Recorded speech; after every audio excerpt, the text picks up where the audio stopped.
a month ago I dropped the shorts to installing this bad boy into the Mazda 2, and this head unit is an eBay special. A very good head unit actually. I've been using it for just over a month now and it is amazing. For the price that you pay and the kit that you get, it's definitely worth all the money. But today we're going to be talking about a couple of things. The first one I got asked on the shorts is instructions how to fit this bad boy. I will at some point get round to doing a video on that because I've got a rear camera and also a microphone to install at some point, so I might end up doing that at a later date. One of the other questions I got asked was, can you use Apple Music? Now the answer is yes, you can use Apple Music on this device. You can use Apple Music, yes, that's not a problem. Same with all your other music apps. You can use them all on here. It's actually awesome. But the main query and what we're going to be talking about today is how you use the controls on this head unit. And can you use the steering wheel controls? Well, the answer is yes, you can use the original Mazda controls. You don't have to plug anything in extra really other than the wiring it tells you to. And today I'm just going to go over how you can use these controls on this head unit. So here we go. First of all, you've got the controls over this side. You've got the home button because this is actually a Samsung head unit, an Android head unit. You've got the back button there that, if I go onto there, makes you move back a page. Then you've got the volume up button on here and the volume down button on there.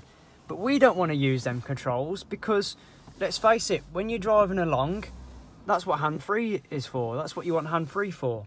And that's why you've bought this car, because it should have the media controls on the steering wheel.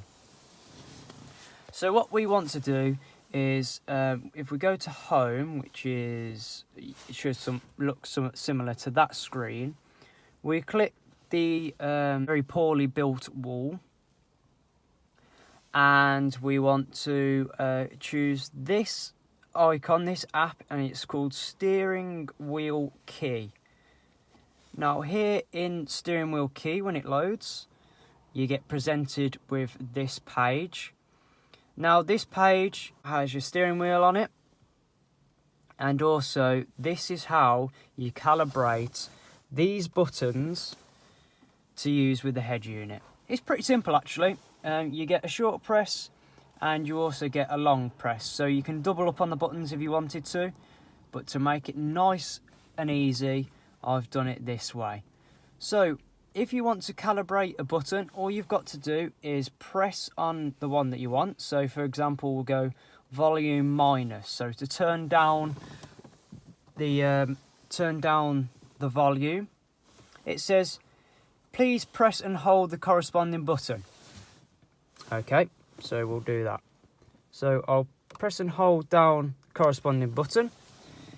You can then let go of it when it says learning succeeded. Well, in bad English that says learning succeeded. So all you want to do is just go through the different various buttons that you want, and once you've done that, make sure to press save, because if you don't press save and you come out of this, it won't learn the buttons. Okay, so volume down is volume down, and volume up is, yes, well done, you're learning, volume up. That's very good.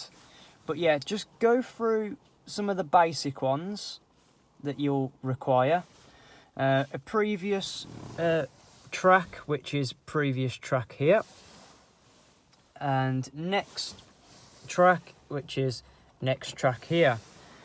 Then also there's a play and pause, which I've done that as the mode button. You just have to press the mode button to pause and play. And there's a hang up feature as well, or mute, and that is that bad boy there, the mute button. So pretty straightforward on them ones. And I've added an extra one, which is an answer button, which I've done mode again, but this time you have to hold it to answer the phone on the hands-free.